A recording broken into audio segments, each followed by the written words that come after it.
দেশীয় সংস্কৃতি ও ঐতিহ্যকে তুলে ধরে এবারও সংযুক্ত আরব আমিরাতের আবুধাবিতে আয়োজন করা হলো বৈশাখী মেলা ও সাংস্কৃতিক অনুষ্ঠান। শনিবার আবুধাবির শেখ খলিফা বিন জায়েদ বাংলাদেশ ইসলামিয়া স্কুলে এই আয়োজন করে বাংলাদেশ দূতাবাস।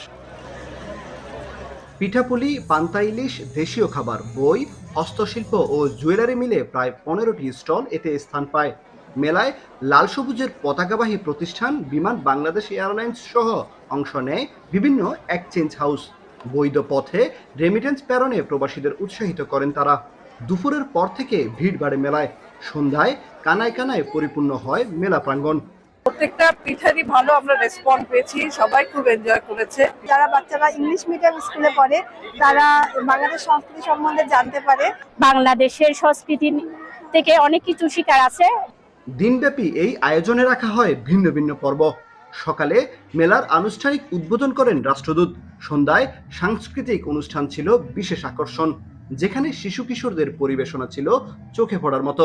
দূতাবাসের পাশাপাশি এই আয়োজনের পেছনে অগ্রণী ভূমিকা রাখে আবুধাবির মহিলা সমিতি। রাষ্ট্রদূত বলছেন, এমন আয়োজন প্রবাস প্রজন্মকে শেকড়ের সঙ্গে আবদ্ধ রাখে।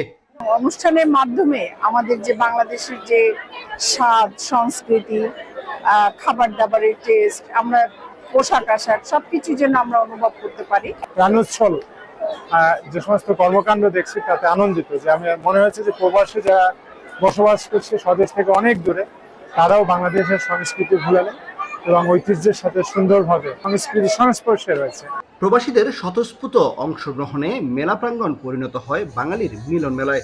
বিদেশের মাটিতে সংস্কৃতি ও ঐতিহ্য লালনের পাশাপাশি দেশীয় হরেক রকম খাবার পেয়ে উৎফুল্ল প্রবাসীরা। তারা নিয়মিতই চান এমন আয়োজন।